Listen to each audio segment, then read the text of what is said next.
Hello everybody and welcome back to the Eternal Sonata playthrough. We got put in jail. God's sake. Hey, who's this little girl?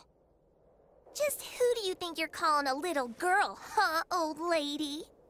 Old lady? Why, you little... Now, don't fight.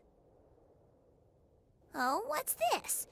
Just who do you think you are, you little runt? Can't you see I'm busy talking to this old lady right now? Huh? Runt? Hey, I'm almost the exact same height as you. You called me old lady again! You're gonna pay for that! Please, you three, let's all just settle down.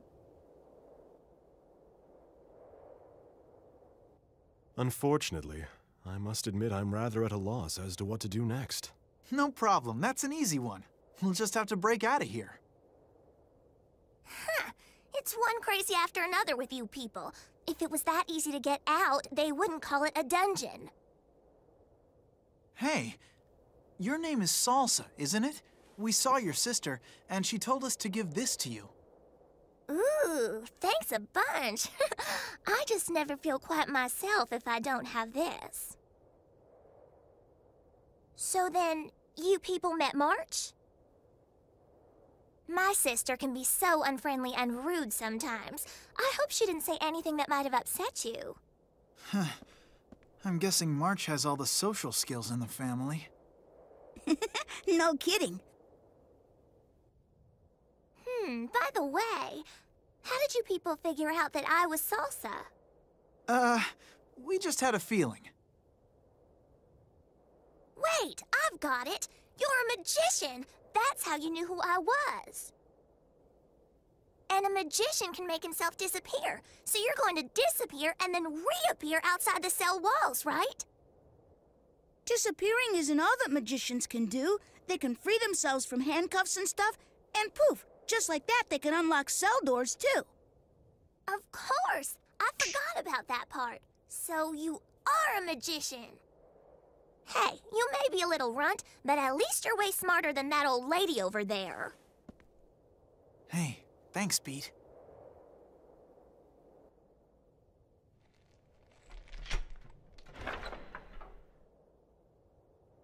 Wow, Allegretto, I'm impressed. You really seem like you know what you're doing. Oh, well, you know, I am a magician after all. I get it, Retto.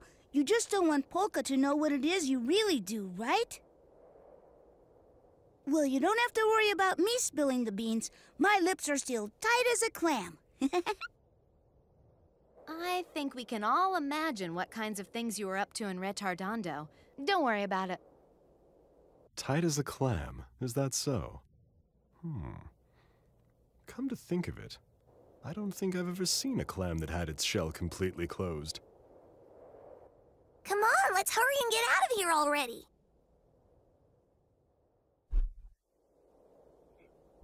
So, we have a new party member! And I have to say, Salsa is amazing. Love her. She's just... Oh, she's brilliant. She's so funny. She's just an absolute delight in how hilarious she is. And I love it.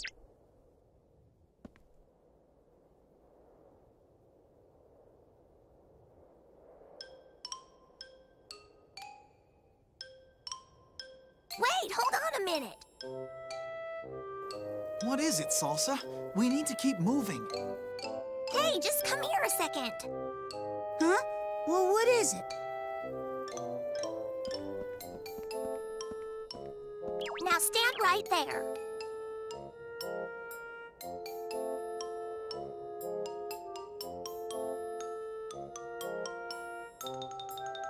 Aha! See?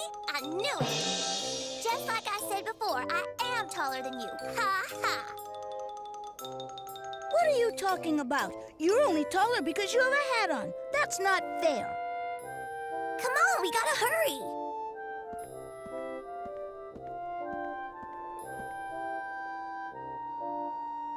Aw, jeez.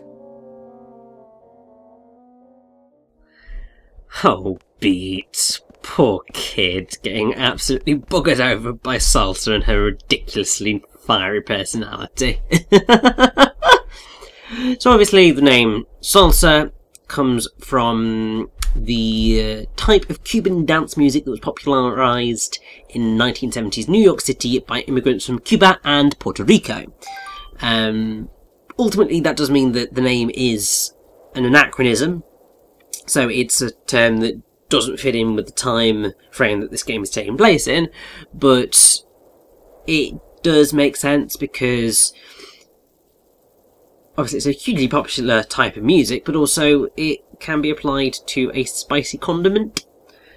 So you've got a double meaning there, because obviously Salsa is a very fiery character, which fits very nicely. And I'm going to see whether I'm right, because there's the potential. Potential, it might not be a thing, that the food Salsa has existed, did exist in that time, but I don't think I'm going to be able to find that out.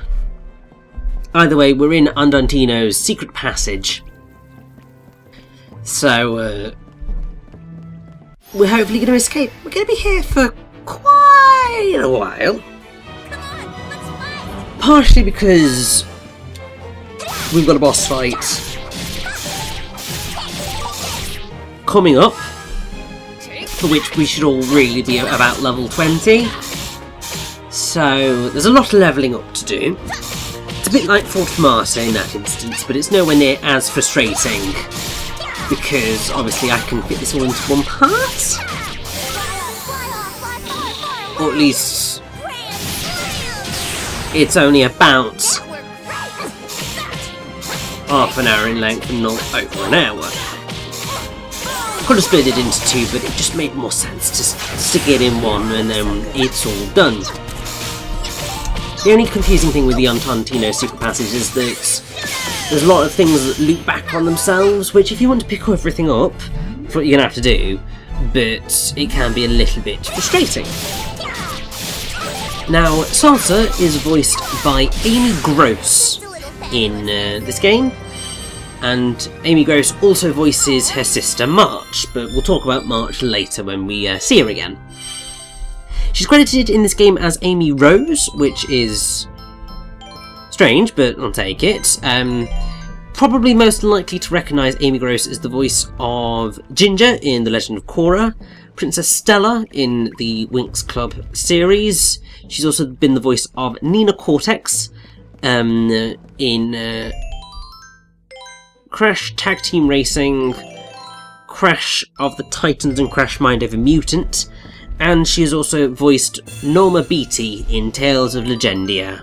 That's basically about it. So she's not really done a huge amount of roles, but still does a very good job, I feel. Better back off. Now, something that you will have certainly noticed about Salsa so far is her southern drawl. Basically, in the Japanese version of Eternal Sonata, she ends nearly all of her sentences with the Hokkaido Ben phrase dabe, which is a variation of desho, which is isn't it, or don't you know, which is less common in standard Japanese speaking. So basically, it's sort of going with that whole she don't speak proper like dealio. So obviously in the localization process they thought, how are we best going to convey that? And so they decided, let's give her a southern drawl to get that not necessarily book smart air. Obviously it's playing entirely on stereotypes, but I feel that it's one that's works for what it's setting out to achieve. But ultimately, in both cases, she speaks pretty informally towards everyone else, and that is why I love her. She's amazing. She's also actually the only character in the game to have a musical theme named after her. Originally known as Dantotsu, it's track 7 of the second disc of the game's original score, and it plays during a number of scenes that are of a more comic nature, shall we say. And, yeah, Dantotsu translates as Salsa's theme. I don't know whether that's the exact translation, but ultimately that is what its English name is. And yeah, she's the only character that has that. There are some characters which have songs associated with them. So for example, Polka has a song which is called Jewel of the Heart or Pyroxene of the Heart, which is very much her song, and that's very fitting for her. And there are a few others which do associate themselves with certain characters, like motifs, but, well, motifs more likely. But they're nowhere near as obvious as That should wake you up.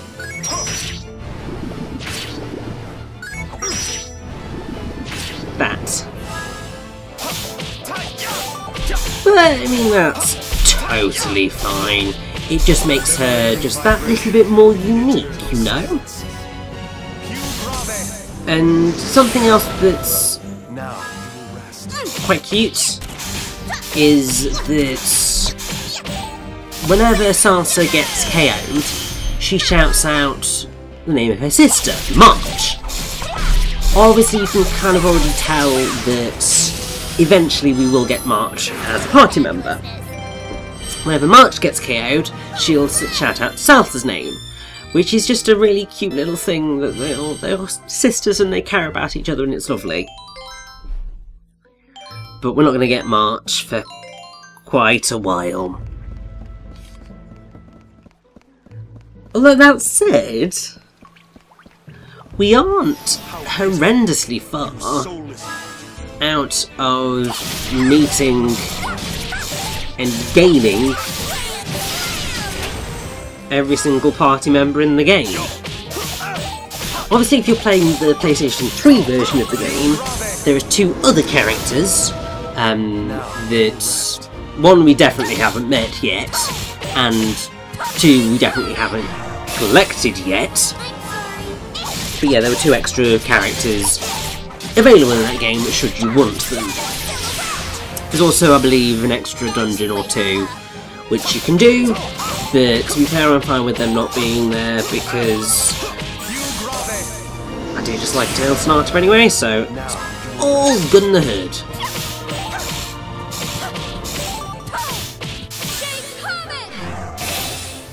I'm sorry.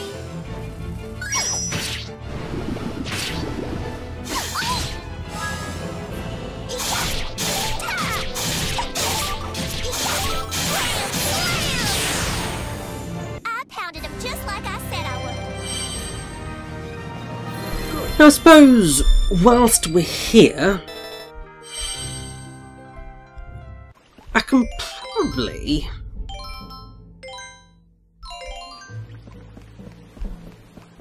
go into the fact that there was actually a manga adaptation of Eternal Sonata. So it was drawn by Mimei Kuroi and published by ASCII Media Works under their Dengeki Comics comic imprint. And the chapters were collected into a single tankobon volume on September the 27th, 2008. Tankobon is an independent / standalone book. It's basically the Japanese term for a book that's complete in and of itself and not part of a general series. But in modern Japan, it's most often used to reference individual volumes of a single manga, as opposed to magazines, Zashi, which feature multiple series. It does deviate from the game's story drastically. It does eventually reach the same conclusion, but Viola doesn't appear at any point in it, nor do two other actually, well, so they are very important to the overall plots in the game, but I can see why there's the potential of removing them. And basically that's due to the condensation of the altered story, and the roles of Salsa and March are really heavily reduced, because they appear only briefly and never actually join the party. So ultimately, the Eternal Sonata manga is a load of crap. Because it, you know, shrinks the role of two pretty awesome characters, removes Viola, who is obviously an absolute godsend in the games, and also removes two characters that are actually quite important to the character development of, well, both themselves and others. Things are looking pretty good from here. Because things that occur to them or around them change a lot of things. And that's really disappointing to see. I am not gonna lose this battle. I mean, it's particularly disappointing when you see things like the Kingdom Hearts manga, which was, well, we've basically followed the plotlines of the games pretty much to the letter, but did more stuff. It tried to be a little bit more varied, yes. It took a slightly different route with its characters, developed them a bit more, gave it everything a bit more of a slightly more cartoony tone, just so that it was much more anime than it already was. And it worked, and it was a really well done adaptation. I'm still rather annoyed that they haven't finished reprinting the Kingdom Hearts Volume 2. Well, Kingdom Hearts 2 mangas, because, like, I was following them for ages, and, like, they seem to stop for ridiculous amounts at a time. Although it seems that they may have actually finally released Volume 4, which makes me incredibly happy, because for the love of God, I've been waiting for that for frickin' ever. And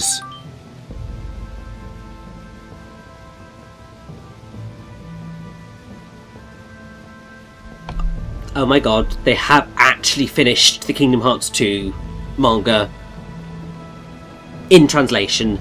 Oh my god, this is the best news ever. I am so ordering that. Oh my god.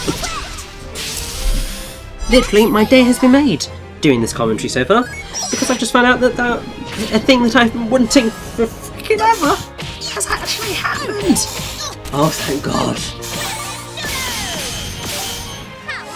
It's always really frustrating when you have situations like that, where something that you really, really, really want to come out just doesn't,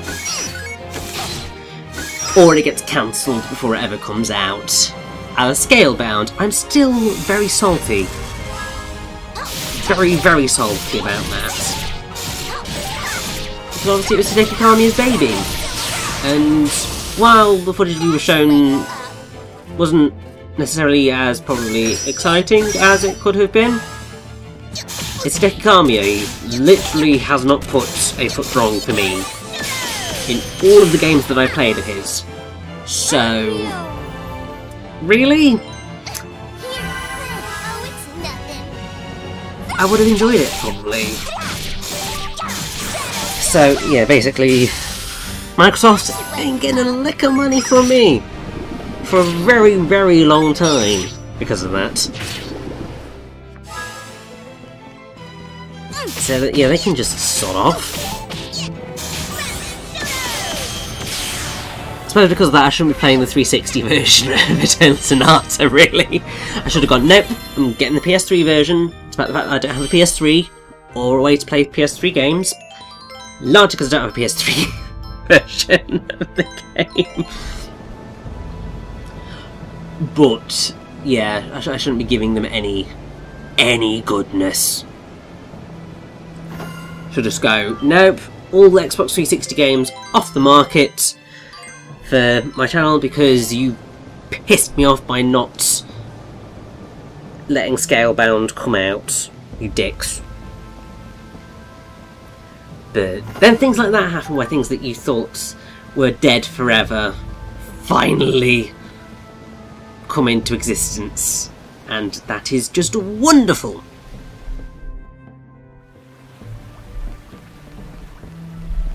Now that was a nice little blathering for a moment. Haven't brought up the fact of these new enemies called Bulbos, which are sort of these weird jellyfish enemies that can be a bit of a pain, just because they have got a very... well, they can attack very quickly, which can be very frustrating. What's actually quite nice to know is that in the PS3 version of the game, the amount of experience earned for defeating the Bulbo was slightly increased, but to compensate for that, the amount of health that they had was also massively increased. So you're kind of in that whole thing of... You don't look so good. You get more for defeating them, i.e. 30 more experience. But you've got, like, maybe double the amount of health, which is kind of ridiculous. Even more so when you've got these bloody caravan crabs healing them. It's just like, oi, no, I ain't having any of that. I don't like it when my enemies can heal, thank you very much. It's just really inconsiderate. And you can just sort of sod off with that, thank you kindly.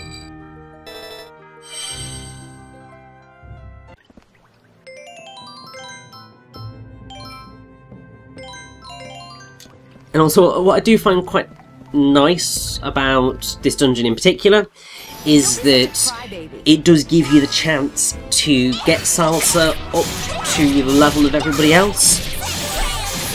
I mean, perhaps in a way I am over-leveling slightly for things, because they tend to give you characters roughly at the level that they are expecting you to be at that point. So obviously we got Sonata at level 17, so they're probably expecting us to be around there at this point in time.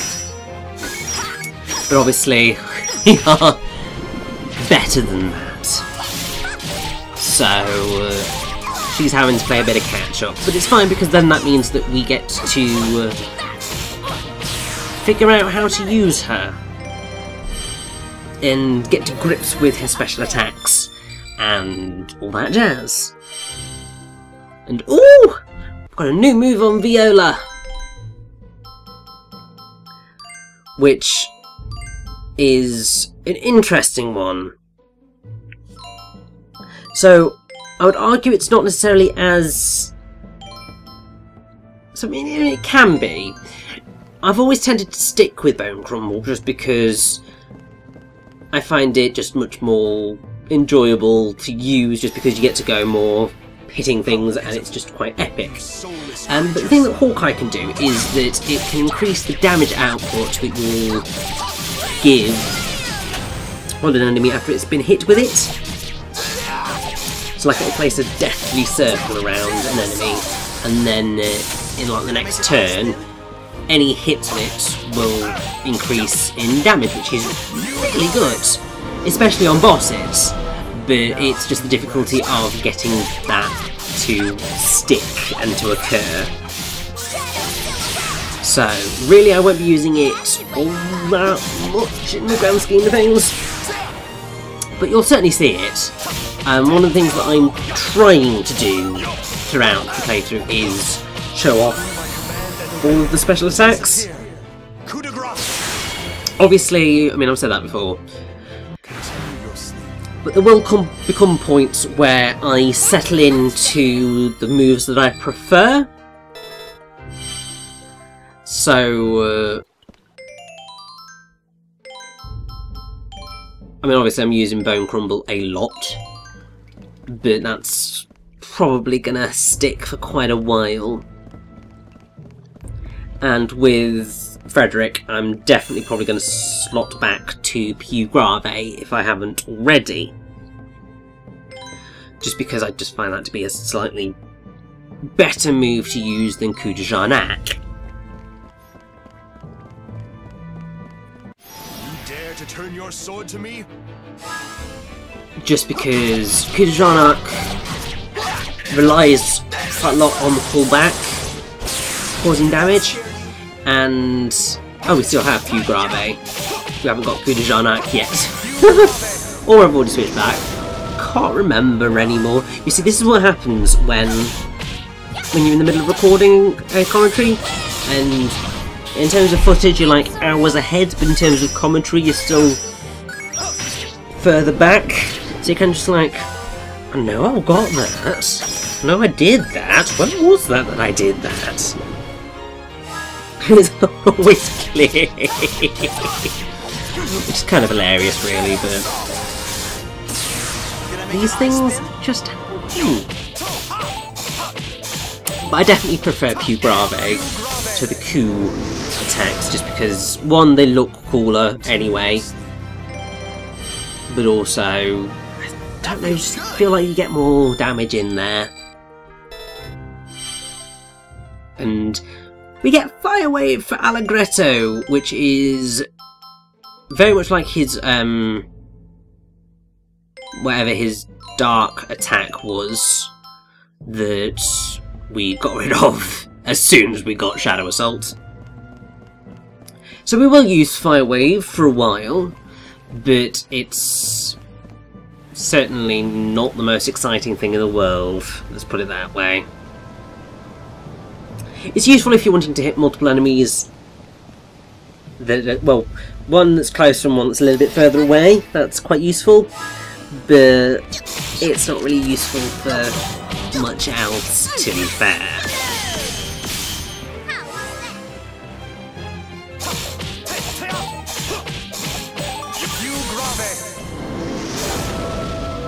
Now you will rest. But you can probably see from this part where we have a lot of battles where we are levelling up, this game can get quite combat heavy if you are gunning for battles. That's why a lot of the dungeons take the time that they do, because you're often in the thick of combat for the majority of it. Obviously that is fine because the combat's quite fun, and also, you know, make the leap. Godsend! But it can make a lot of the dungeons feel like they last a bloody long time. It's part of the reason why I fought for Martyr did, because we had a lot of levels to get up before we were in a decent place to take on the boss. But here there's less levels to jump up. It's just like 2, but obviously we've now got more party members, so that's where we're having to try and stay level with everyone. And obviously because other party members that are not in battle get less experience, but you have to keep rotating to keep those levels as even as possible. I will say I probably would have preferred it had the game just given the same amount of experience points to everyone, whether they were in battle or no, because at that point you can then find the characters you like and stick with them. But then I suppose that would make the combat a little bit more boring, because you'd find your strategies a lot quicker and you would stick with them, and therefore combat might end up getting a little bit dull a little bit quicker than it probably would do otherwise. But the thing is that you can just stick with a set of characters and level them up more than everyone else, which it's a viable tactic in the long run. But as I said, there are certain bosses and areas where you are going to have to use characters that you may have ignored. So, as I have said, making sure that everyone is relatively equal in the level playing field is a very, very good plan. And we've got a light attack for Polka. Thank God. Shooting Star is basically the light version of Shade Comet, so it's a bit weak, but it's an attack in the light, and that is good by me, because it means that Polka's just a little bit more useful to us than she was. She's still not insanely useful, but it's still more than she has been, let's put it that way.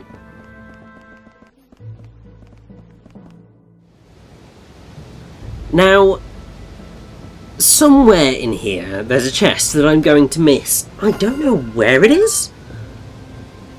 I don't know why I couldn't find it, but for some bizarre reason it just was not present.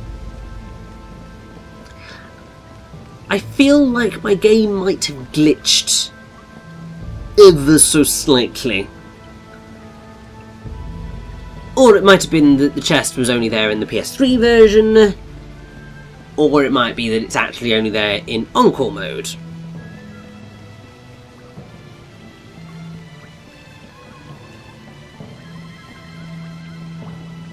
Or it might be that it was down the pathway that I didn't go down.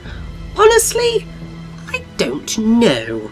It was at this point where I got very lost and very confused as to what was occurring, because yeah, let's just say that the directions I was given were perhaps not as useful at this point as they probably could have been. So there's probably something down that path that I'm not taking, but let's just say I'm not taking it, so that's how the cookie crumbles.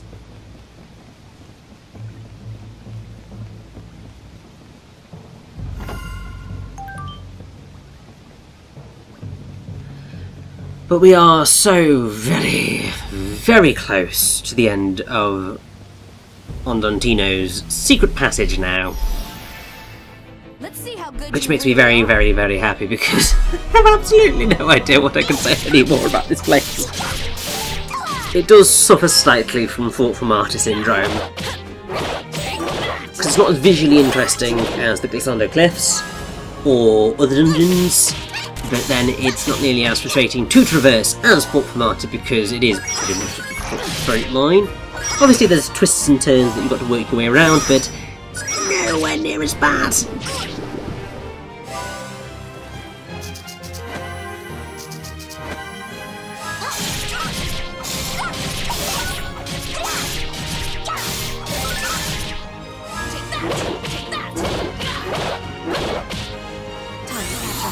And oh, it's time for Hawkeye! Now, it would have been more cool had, you know, the enemy not died. It's going to be a sort of running theme whenever I use Hawkeye. Like, it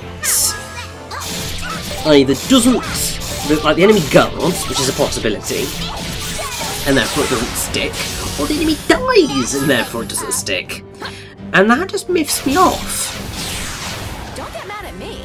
And also, viola hitting enemies at a distance. It's a sight to behold, and it's very satisfying when you achieve it. There we go. Beat is now level 20. We just need to get Salsa up there, and then we are good to continue. Now this is where the chest, I feel, should be. Like, I'm pretty sure there should be a chest at the end of this pathway. But there is not.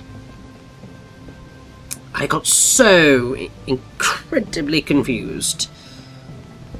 Like, I was just like, what? This doesn't make any sense. Thankfully, it's nothing of much importance, so I basically just ignored it. And also, you know, well, thought, run back a little bit, see if it's back here. But no. It's just like, it's not worth trying to find. It's not even that important. But before we leave, let's get Salsa up to level 20, because this fight should certainly do that for us.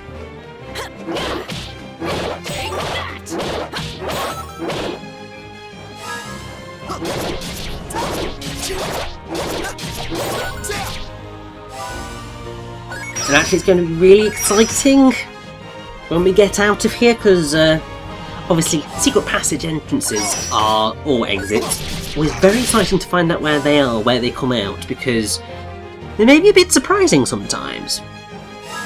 At other moments they're just, you know, really cool, and I just love it.